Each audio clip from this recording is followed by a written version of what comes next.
Today I'm really going to talk on, I have my scanning results, what now? I'll touch on how to get the best accuracies out of your scanner, um, possible ways you can utilize that information, and then also ways to collect and analyze the data as well.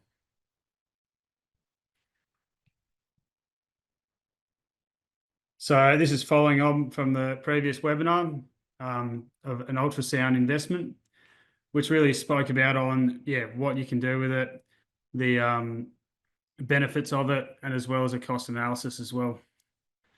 I'm going to touch probably a bit more on the practical side of things and how you can utilize that.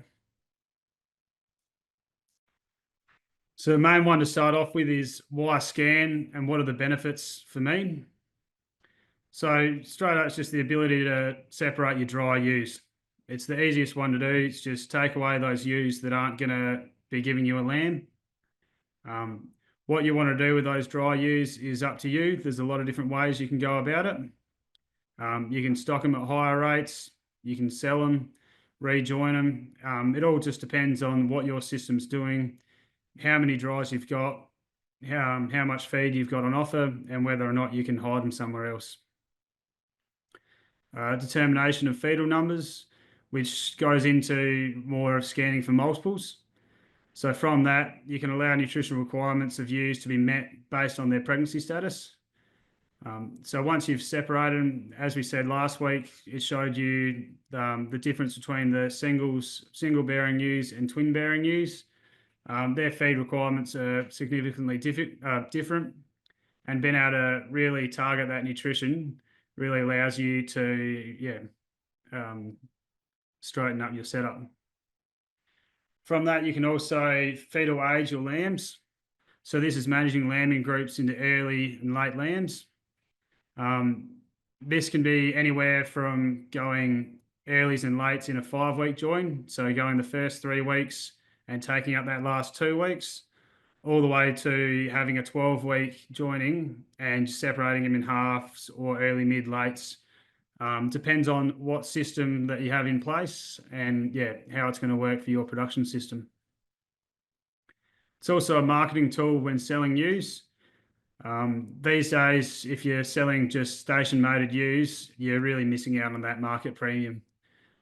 Especially over the next couple of years, I can see the price for scanning land ewes really increase as the demand will be there a lot more. And if you're paying top dollar for a ewe that's supposed to be in lamb, you really want to have it guaranteed that she's in lamb, that you're getting your money's worth. The other thing is early detection of joining failures. What I always say to producers is some people get a bit down if they get a joining failure. I usually say that pays for the next 10 years of your scanning. If you've been able to tell that you've got a joining failure before they've lambed, at least then you can actually do something with that information. Whereas if you're waiting around for your lambs to start dropping and you've got none out in the paddock, it's generally too late to do anything. And you've just wasted a year of lambs really. And there's a number of things that can affect your joining failures. Could be poor ram fertility with brucellosis, drought, heat events, or any other type of management. Could be mouldy silage or mouldy hay, anything like that. There's a lot of different things that can affect the pregnancy of a ewe. Unless you can actually scan for it and tell that you're actually losing lambs, it's just going to be put down to foxes or anything else that you might have put it down to. The other one is rebuilding flock post-drought. So having the ability to rejoin dry ewes, manage your nutritional requirements as well, increasing that lamb production, getting more lambs on the ground, really just helps you drive the more sheep numbers in the future and allows you to recover from that. So preparing for success. So the main thing really is booking in the right time. It doesn't matter how good your scanner is. If you haven't booked in the right time, you're not going to get high accuracies. It's as simple as that. I'll explain that a little bit more with a couple other diagrams, but it's really vital to make sure you're scanning on the right time. So make sure you're booking in early with your scanner. A good rule of thumb is to book in as soon as you put your rams in, because if you've got your rams in, you know exactly when you're going to need a scan. Obviously, it depends on the length of joining, but especially if you're scanning for multiples, you need to get that date right. A lot of businesses will have a scanning calculator, which can help to figure out when the best time to scan is. As you can see on the right-hand side of the screen there, that's the one that we use. You can just put in your RAM entry date for scanning for multiples, or you can put in your RAM removal date if you're scanning just for wet dry, or if you want to know when the earliest you can scan is to make sure you capture all the pregnancies. The other thing you can also use is AWI and MLA's use scanning and management checklist. So that'll just help you understand when you need to scan, when your lambing date is, marking date, and weaning date. I'll explain that a bit more later on. But as I said, with the scanning date, that's the number one thing that affects the scanning accuracy, because it doesn't matter who's scanning, how long they've been scanning for. If the dates are wrong, there's nothing the scanner can do, especially for scanning for multiples. As soon as you push past those 90 days, you're really starting to decrease that accuracy. The factors that can affect the best time to scan, which you often need to, that's why it's good to discuss when you put the RAMs in, you can discuss with your scanner.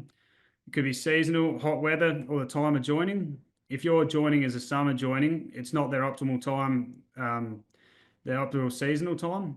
So there might be more later lambs rather than earlier lambs. Whereas if you're more of an autumn joining and that's their peak breeding season, they're really going to be right on the money. So you really need to push for that closer to 80 days. Because as you can imagine, if the scanner tells you that there's not too many in the first cycle, you could be on that 100 days, but whereas most of them are on that 85-day mark. So they're actually still good to scan. But if you've used teasers and you're in more of an autumn joining, they're going to all be on that first 3 weeks. Sometimes you can scan for the first 3 weeks and get up to 90% of them in that first 3 weeks if they've used teasers and other stimulants. So that's why it's really good to discuss with your scanner what you've done, the use of teasers or stimulants, just to make sure that you are scanning on the right date and to really increase the accuracy. The other main thing is for the age of the ewes. So maidens is often when people will miss lambs.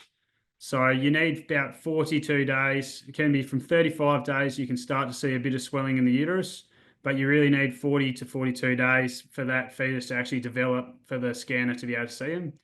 And if you have a maiden, their uterus is usually tucked up a bit higher inside of them. And if there's a lot of late lambs, they could be missing a couple of them. Same with ewe lambs. Ewe lambs are another step against that again, because they're a lot younger as well. They can be tucked right up inside of them. So it's really important to really push that 50 days from when you've taken the rams out to make sure you've got them all. And that length of joining really affects when you can best scan. So this is just a bit of a rough accuracy graph. Shouldn't be taken as an exact, but it's a good way to explain with the length of joining. So as I said, from about 35 days, you can start to see a little bit of swelling in the uterus. You could probably guess that it's going to be in lamb, but you need really from 40 days plus from when the ewe's conceived to be able to see that fetus. A lot of the times, a lamb that's just developing can look the same as a lamb getting reabsorbed. So it's really not ideal to be scanning on that below 40 days. And if you have an extended joining, let's just say we have an 8-week join, you're going to have to be scanning at 100 days to be able to capture those pregnancies. And if you have a look at that graph, you're really trying to affect that result. Whereas if you're right in the real sweet spot, that 50 to 80 days, your scanner is not going to get many wrong at all. You really look at that 95 plus. Everything you can see both fetuses sitting there if there's a twin, especially for scanning for triplets. That 70-day mark is perfect. You won't miss many. As soon as you go over 80 days, you'll start to miss a few. What happens is as the fetus develops, there's just too much going on inside of the uterus. And all you're picking up really from that 90 to 100, 110 days is just heads and bodies. So if they're sitting in the right spot, you can see 2 heads. You'll take a guess there's going to be 2 lambs. But then once you get over 120, 130 days, you can't even tell anything. All you can see is body parts, bits and pieces everywhere. You might be able to pick up the odd one, but it's not beneficial to separate them because you're not picking up enough for it to be worthwhile. So that's why that 5-week join really works well, because you can scan at 80 days. 45 days would be the youngest they are. They're all in that sweet spot. You're looking at a really high accuracy scanning. If you push out to that 6 or 7 weeks, it's not too bad. It just can depend whether or not they joined early, because if they joined early, you're going to be pushing that 100 days and you might be missing a few of those early ones. What happens a lot of times with that is you push the dates up to a higher number, and the first couple of lambs that you pop out, they might be a twin in the single mob. That's just because you've pushed that dates too far advanced. Those first few that are really developed, the scanner can't actually tell if it's a twin or a single, but most of them will be right. So it's not actually it's not going to change your system completely, but you will get a bit of a shock when the first ones in your singles are twins. That's probably one that happens quite a bit. Same with the late lambs. Quite a lot of people will say, oh, I had a lot of late twins in my singles. That's because they are really pushing that 30 to 40 day mark for the lower end. So you can see they're in lamb, but you can't actually tell if they're a twin or a single.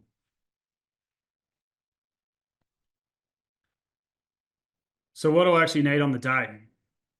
So all equipment needed is generally supplied by the pregnancy scanner. Usually they'll rock up with a crate, a couple lead-up panels, and generally a 3-way draft. So all you need is a standard setup race with at least 2 people to assist on the day. A lot of people will say, oh, no, these yards work really well. I can draft, no worries in them. But the key thing is you're not drafting. You're putting a big crate at the end of the race, and you really need someone to stand there behind them just to make sure you keep that flow going. If you have a fair few sheep there, it's probably preferred to have 3 people. Having 2 people gets the job done with some good dogs, but having that third one there can really just make the day go a lot easier for everyone. Sheep need to be yarded off feed and water for a minimum of 6 hours prior to scanning.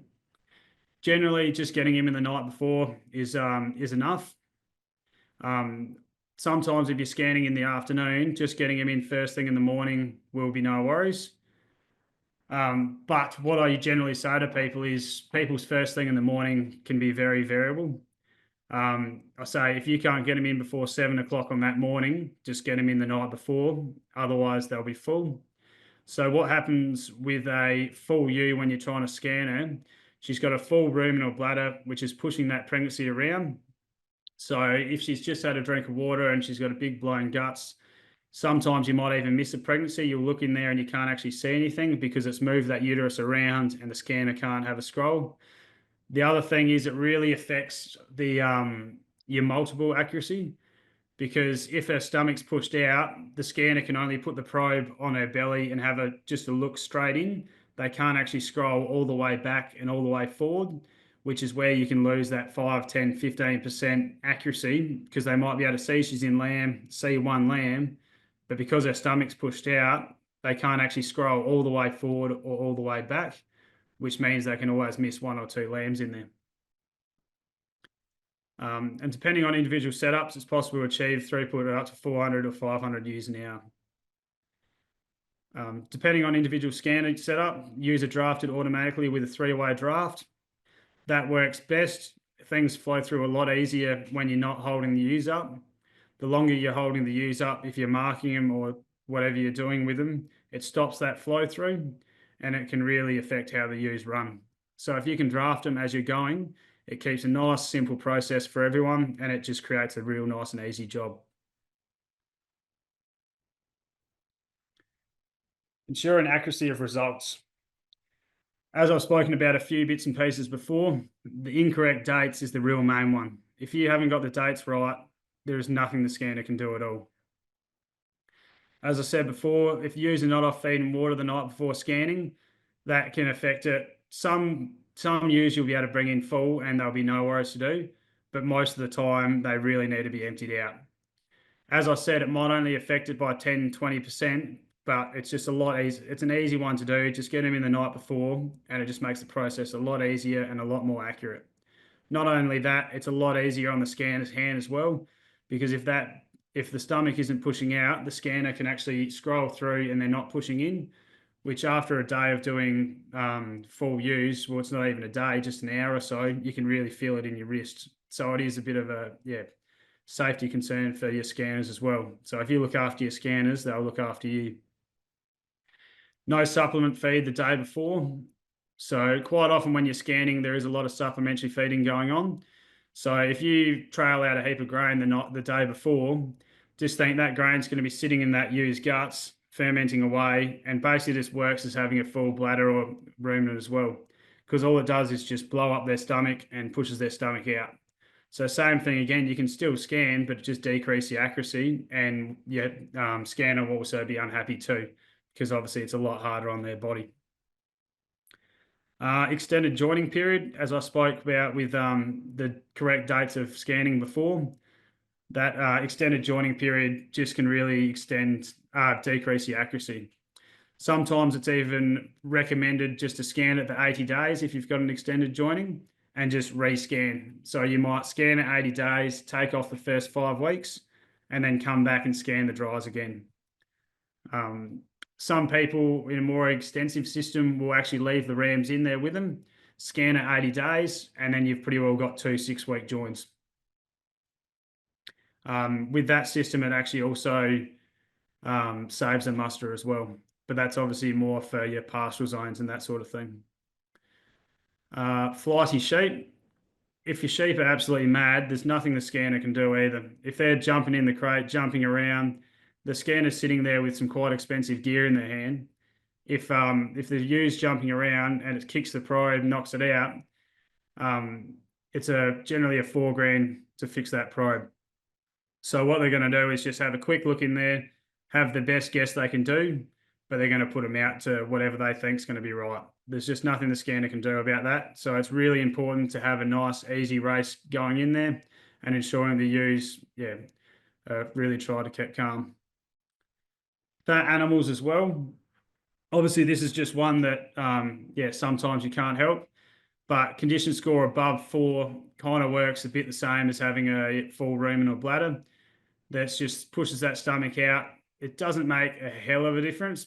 It just means you have to have them emptied out a bit more, but it can mean you might miss 1 or 2 because they've got so much fat under there that they can't scroll all the way forward or all the way back.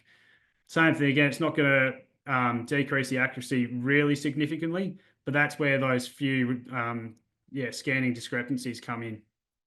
Same thing with poor animals under a condition score 2. If the scanner has a look in there and sees the fetus, they can say, yep, that's a single or that's a twin.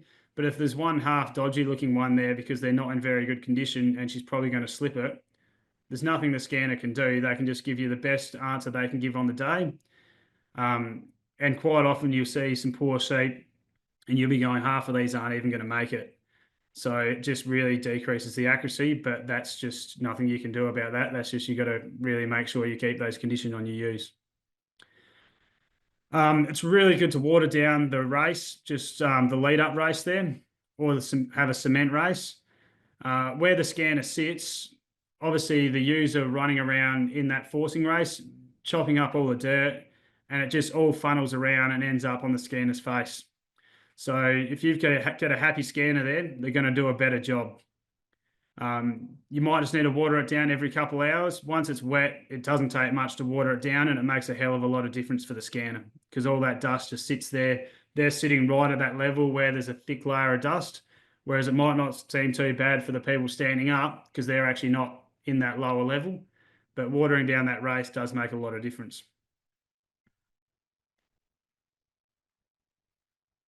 So I'll go a bit more on how I can actually use that information.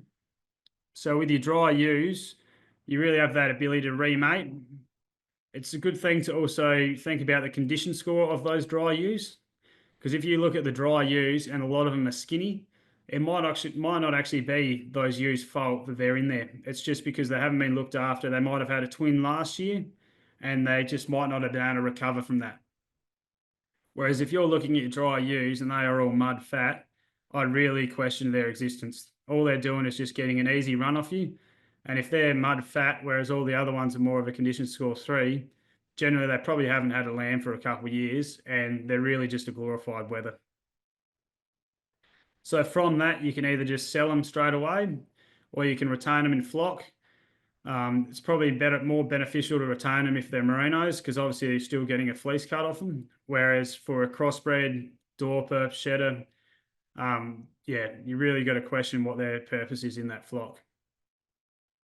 The other things to consider when you're rejoining dry ewes is how will that affect them for the next year. Obviously, they'll be lambing later. You might want to wean them earlier and look after them a bit more. The other thing you could also do is just sell them a scanned-in lamb. But you obviously have to think about how many ewes you're going to have in that dry flock, how many you're going to have to sell at that point. And if you've only got 20 or 50 dry ewes there, is it worthwhile mucking around with them? But that's something to think about in every production system. Like I said, that's managing those early and late lambs. Having them, remating them after scanning, they're obviously going to be generally 40 days behind everything else. So it's just something to consider. And if you're keeping these ewes, how have you identified them? So if you're wanting to cull out your twice dry ewes, you really need to make sure they've either got a tag in there or you've recorded electronically. What some people do is just cull out adult dry ewes. So give their maidens a bit of a go, and then after that, if they're dry as an adult, they can get rid of them. But industry standard is to cull out twice dry ewes. So ewes scanned as singles. So you can manage the nutritional requirements. Those ewes scanned as singles really don't need to be looked after as much as your twins. Quite often people will get that 90 to 95% survival in their singles. Some of them can be ran extremely hard and still get that survival rate. So being able to run them in larger mobs and give them your poorer paddocks, that saves those better paddocks and can give you smaller mobs for your twins. Because increasing that twin survival is really the easy gains that you can get from it. But having less weight on your singles and spending less time on them just allows you to spend more time on other things too. Points to consider, you can also have your early and late lambs in your singles. So that could be splitting. If a 5-week join, you could take out those last 2 weeks. From that, you can landmark them earlier and shift them off of paddocks earlier. It's probably more recommended to make sure you're getting your late twins properly first, because they're the ones you want on those fresh paddocks. So as I was saying, for your ewes scanned as multiple, you can manage the increased nutritional needs of multiple pregnancies. So obviously ramping up that nutritional requirements the further they get into lactation. The smaller lambing mobs, having them lamb in smaller mobs really increases that lamb survival. About 70 in each mob is sort of industry standard for most practical and lower number. Obviously, having 5 in a mob is going to be your best to get your best survival, but that's just really not practical. A lot of people still get good results with 150 in a mob, but you really need to make sure you've got good shelter and good feed to really drive that survival. The things to really consider is your paddock placement. So a good bit of data to analyse is probably which paddocks you've got and what have been your landmarking percentages on those paddocks. And those ones that you're getting better landmarking results on, maybe think about saving them for your twins, or just thinking about it a bit more to really identify those better paddocks and look after your twins and select those ones for them. Might even be something about putting shelter beds or any other types of shelter in the paddocks. If there's no shelter, especially with those twin lambs, you might get a cold snap and you might lose a heap of them, unfortunately. Just make sure you benchmark your flock and know your potential. So quite often when people scan for multiples the first time, they really question, geez, is that right? I'm sure you haven't been putting some singles in there, because they just cannot believe how many twins you actually lose. As a general rule of thumb for scanning, to put a twin in a twin mob, so to separate them into the twin section, they have to actually see 2 lambs to put them in there. So pretty well every single twin that goes out there is definitely a twin, unless one jumps through the fence or runs through the gate or something like that. If a scanner's had a good scan of it, when they're on the right dates, they'll be pretty well 100% twins. It's the singles where you can miss a multiple. That's where you can actually miss them. But like I said, knowing how many twins you've actually got can really identify how many you've lost and what the potential of keeping those lambs alive is.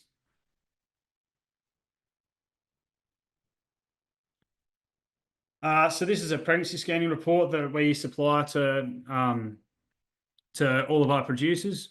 So once we've scanned, we'll record all the different mobs. So as you can see, these blank spots are different mobs.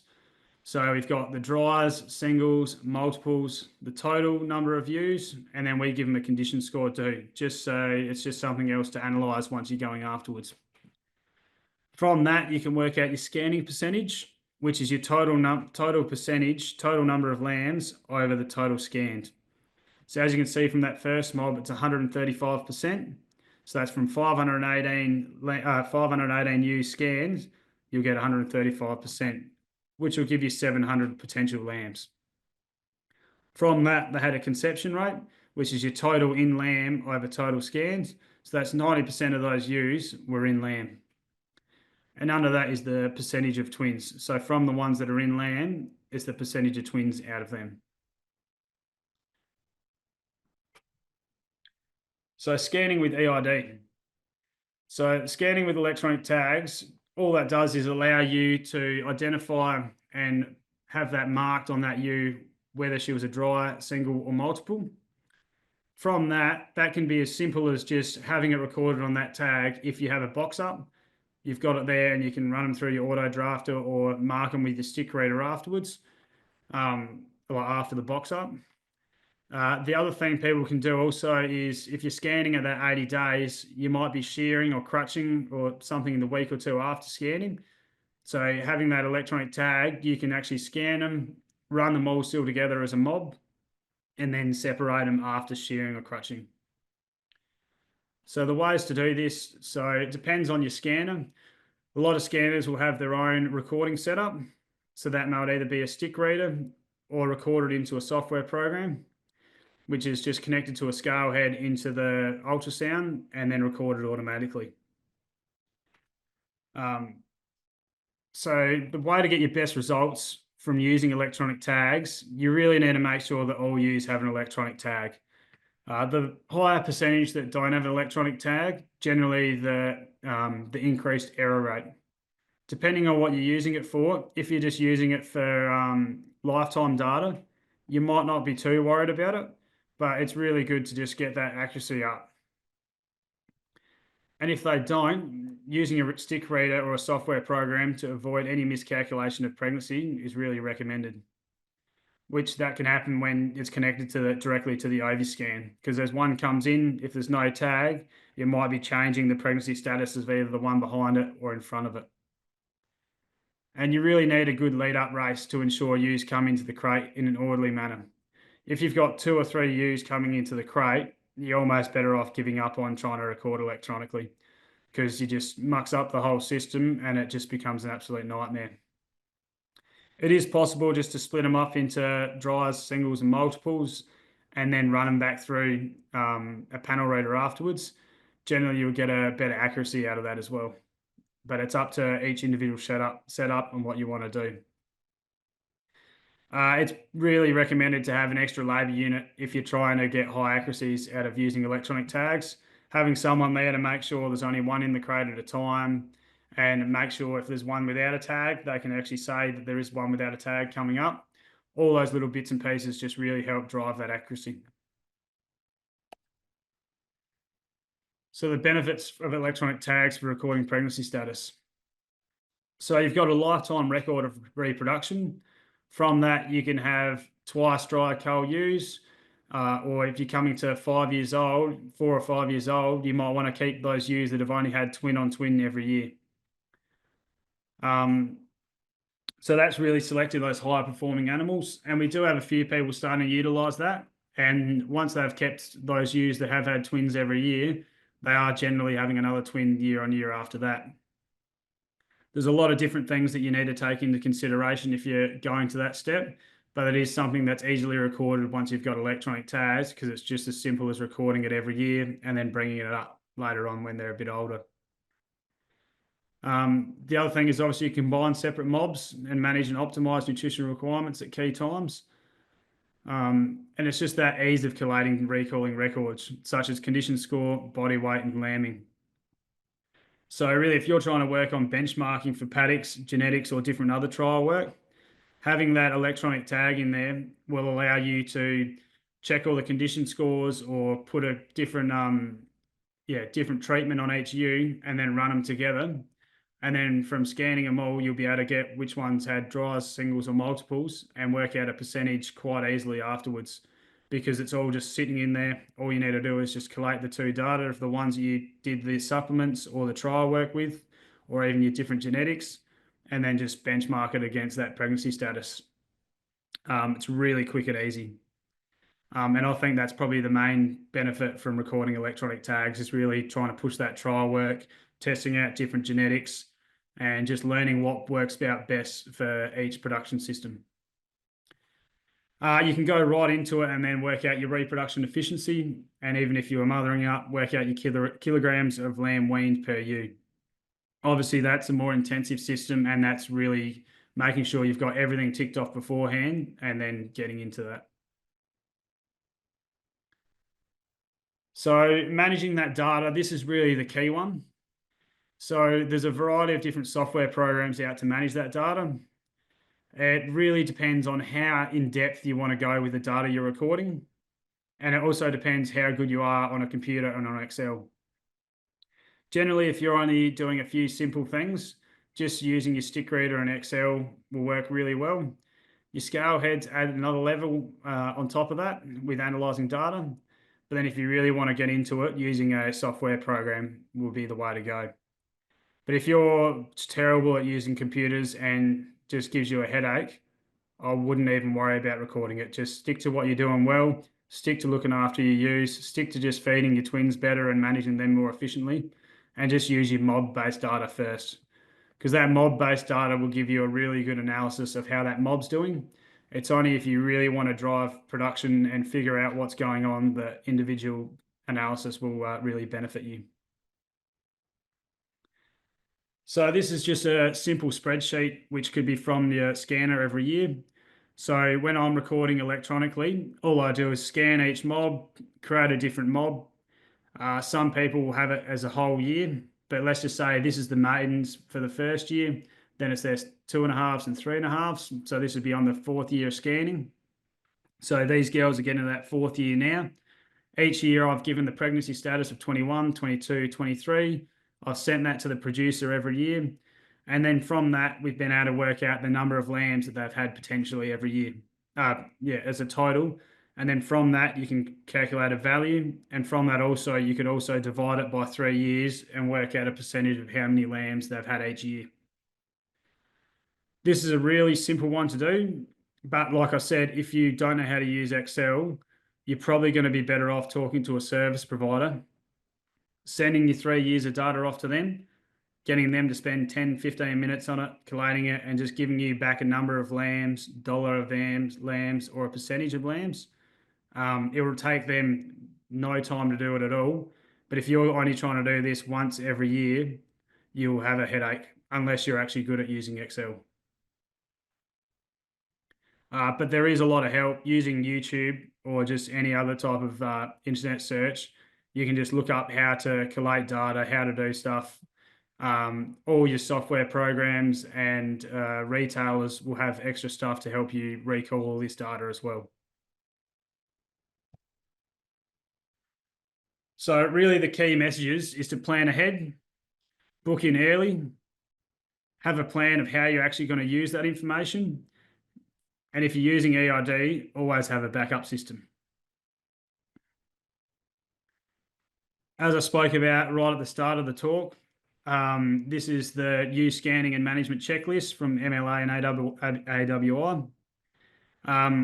From this, I actually quite like this just to really make you think about what you're actually doing and what's actually coming out and what date, what time of the year you have to think about doing different bits and pieces. So from this, you could even just get the key bits of this and put it into your own planner. But it's really good to just put your RAM date in, RAMs out. From then, you'll be able to work out your scanning date, when's the optimal time. From that, you'll be able to work out your lambing date, marking date, and weaning date. From this, it'd actually be good to work out mob data as well, work out your scanning percentage every year, marking percentage every year, and weaning data every year. And from that, cross-reference and see which paddocks are doing better, where you're losing lambs, and just really make you start to think about your system a bit more. What if you were early and lating lambs as well? What you could do is just do rams in date for the first week and rams out for the third week, and then have another one saying fourth and fifth, or fourth and sixth week. From that, you'll be able to work out your different marking dates for your different early and late mobs. Yeah, that's all from me. So yeah, hopefully you got a bit out of it, and happy to answer any questions that you have. Thanks, Josh. That was great. I would now like to invite Millie to turn on her webcam and unmute herself. Millie is the Beef and Sheep Extension Officer for DPIP in Queensland and is also part of AWI Extension Queensland and Leading Sheep. So it's great to have Millie on board again this week with us for question time. So I'll hand it over to you, Millie. Thank you. Thanks, Fiona, and thank you, Josh. There's some really simple and practical tips in your presentation that can not only make the scanner's life a whole lot easier, but also create the best accuracy in scanning results. So very, very interesting. So I'm going to go through the question and answer box and also the chat to see if there's any questions that have come through. But please feel free to keep sending them through either of the channels so we can ask Josh and see what he comes back with. We also have Megan online, so Megan will feel free to chip in anytime where she sees necessary if she's got some questions there too. So the first one that's come in is, Josh, how many places do the EID recording app scanning? So probably only 5% of our producers probably record electronically, and I'd say half of them actually use it. It's really having an idea of what you want to do with that data. There's a lot of people that sort of have got electronic tags and just record it because they've got electronic tags in them. But it's really trying to think about what you're going to do with it, have a plan. Otherwise, you're probably just going to be collecting data just for the sake of collecting data. And in terms of service providers out there, are there any that sort of do that for you at the same time as scanning? No, not that I know of. There would be people that would be happy to come out and collect that data with you. And they'd probably be happy to do different trial work and stuff as well. So if you are thinking about doing different trial work, I'm sure there's plenty of people out there. So how accurate is fetal aging? So that is a good one. So it depends. So quite often, if I say to people, like, let's just say we have a 5-week join, a lot of them would have used teasers. So there's only, there's sort of 80% that are going to be in that first 3 weeks. And then you're only taking out that 10 to 15% that are in the last 2. So I'm basically taking out the first 3 and last 2. What I usually say is that 3rd and 4th week, you'll have a few crossover. So generally when your late start, you know your earlies are about to finish. All you're doing is going off of the fetal size on the screen. So it will depend on each individual scanner and how much they're doing it. If they're doing it a lot, they're going to be a lot more accurate. Whereas if they're not required to do it very often, they might be less accurate. But generally, I say it's just that crossover of a week. You will get some of the 3rd weeks in your 4th and some of the 4th weeks in your 3rd, but there shouldn't be any further out than that. So it's sort of a week gap generally.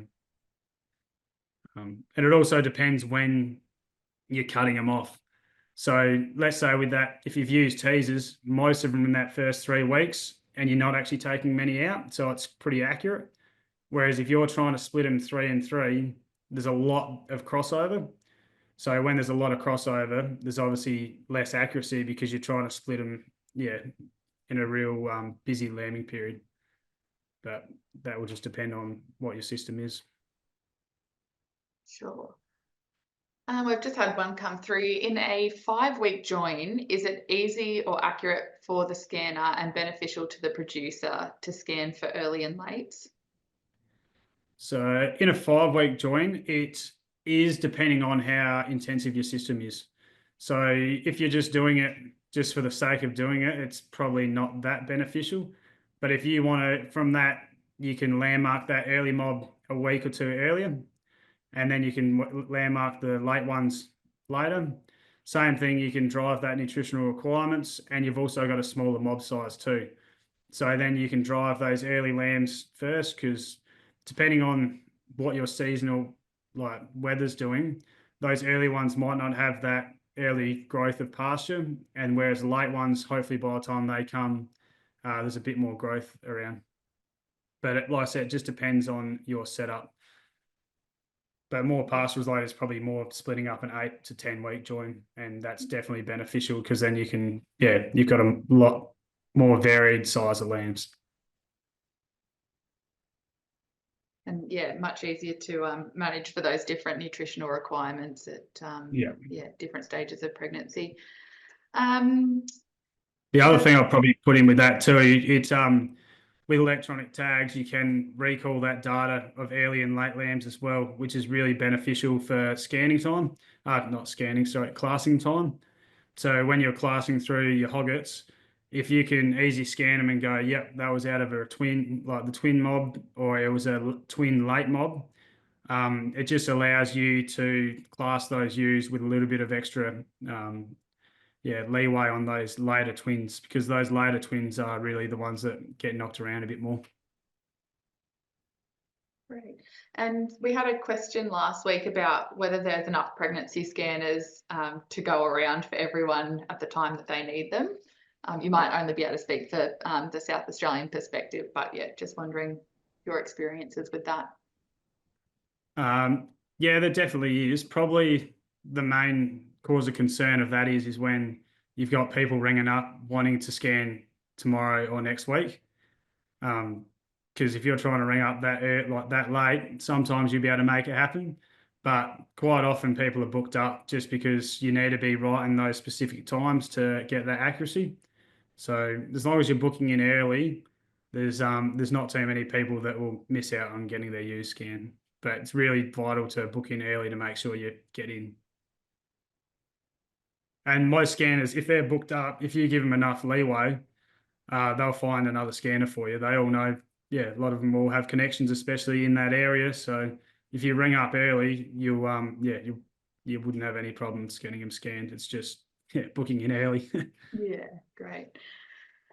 And yeah, everyone, don't forget to, if you've got any questions, pop them in the Q&A box or into the chat and we'll get to them. I've got another one here about the mad sheep, that we'll have a couple of them in the flock. Do you find that they tend to quieten down as they get used to being scanned over a couple of seasons, or is it an ongoing temperament issue with those animals? No, definitely. The more you handle the sheep and stock, the better they come through. So a lot of people that have auto drafts, they'll just come through the crate just easy because they're used to coming into a crate. They're used to getting weighed or whatever as a lamb. And it's that imprinting as a lamb that they usually come through a bit more, easy. The main thing's probably more bare shorn sheep. You can get some numbers out because you're not waiting for them, but when they're sometimes just piling in the crate, it can just decrease that accuracy. It's generally not much, but if you get them coming through mad or one jumps through the gate, or it's just slowly hinders on that accuracy, I suppose. And do many breeders join for just one cycle in your experience? Yeah, we've got a few more people trying to do that. It's certainly the next step. So that's more of an intensive system. So that's really if you've got some really specific lambing paddocks to really benefit that twin survival. So what some people do, they'll mate them for 3 weeks, leave them out for 2 weeks, then mate them again for 5 or 6 weeks, which gets that first 3-week period off. And then you've got an early and late lambing group. You can lamb them down, get them off that pasture, recover that pasture, and then put them back onto it. But I wouldn't recommend that for most systems. That's more of a higher rainfall and more of an intensive pasture-based system.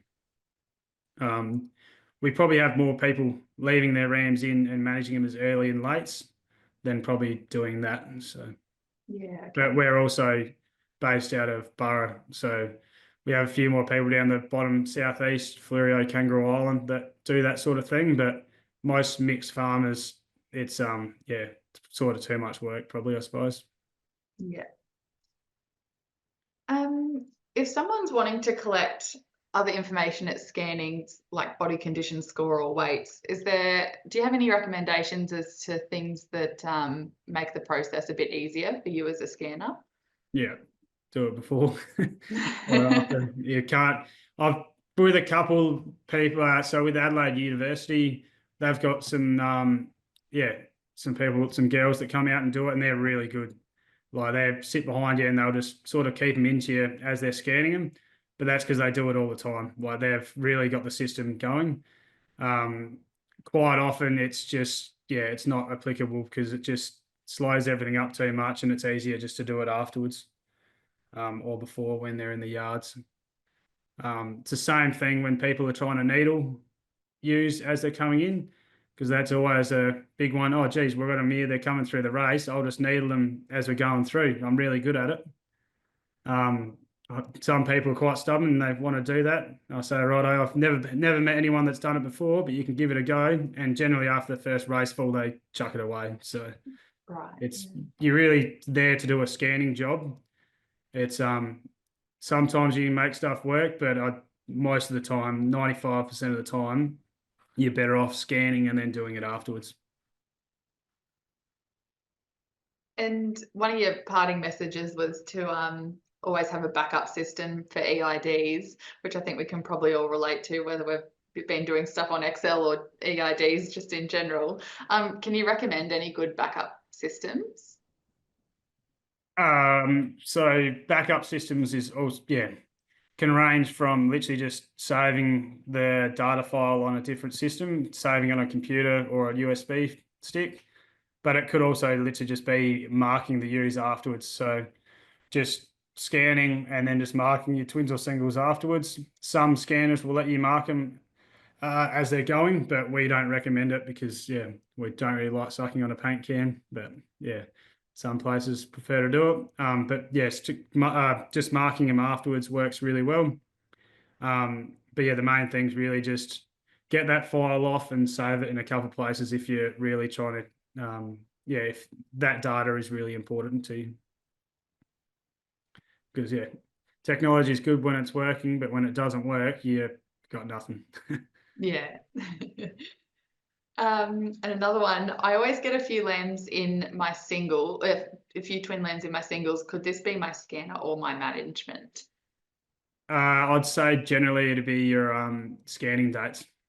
So as I said on my slide there before, if you've got an extended joining, generally your twins in your single mob will be the earlies or your lates. So it'll either be the ones that have gone in lamb early and you're scanning too late. So you're not seeing two lambs in there. You can see she's pregnant, but you can't actually tell there's two lambs. Or it's those real late ones where you can tell she's in lamb. You can see it like the fetus in there, but you can't tell if there's two or one. So you can sort of see one fetus there and there might be one developing, but you're really taking a stab in the dark with a few of those real late lambs. But it does take a while to get good at scanning too, though. So if you've got a beginner scanner, it's you're obviously not going to have 100% accuracy. When they're right in that middle slot, they'll be really good. But those harder lambs that are earlier or later will just increase the difficulty. Same with if they're full. All the things that I've said that decrease accuracy before, they all just all slowly hinder on that accuracy. But it's good to, same with shearing and everything, you've got to give people a go. If they miss 5% of twins, if that's what's breaking your system, you've got a pretty intensive system. And quite often having a few twins in your singles, if you're managing them nutritionally, so splitting them off into skinny and fats, you're probably going to get better. So if you've got a few twins in your singles, they're generally going to be in the skinny mob, which should be fed better, which they're actually going to get a higher survival out of because there's less lambs lambing down at the one time in that single mob. So it's, yeah, it's not really going to be the end of the world having a few singles in your multiples. It's if you have a disaster, then it's probably the gates came open or something like that. I'll just give everyone a last minute or two chance to enter your questions into either the question and answer box or the chat while I ask this last question. For people who really want to spray the ewes as they're coming through the crate, how do you discourage this? Well, I generally just put it on your health. Yeah. After a bit, especially depending what paint cans you've got, some are better than others. Sometimes with your lates, you've just got to do it. So dry rattle works pretty well, but sometimes on long walls, dry rattle doesn't work that well, or on shedders. So sometimes you just got to make sure you're using correct paint cans. Those little Heineken ones are really good. Stock agents love them because they sit in the back of your pockets, but I don't know what they've got in them. They're just toxic. Your lips go numb after about 100 sheep, so it can't really be that good for you. Right, well, I think that's all that's come through for now. So thanks, Josh, and I think I'll hand over to Fiona. Thanks so much, Millie. Thanks, Josh. Great question time. A lot of questions came through then, so that was great audience participation. So just a quick wrap up from me. Thank you very much, Josh, for your time and for putting that presentation together. We've been asked to do a scanning webinar for a while now, so it was great to get that double up with you and Sue over the last week. So thank you very much for joining us.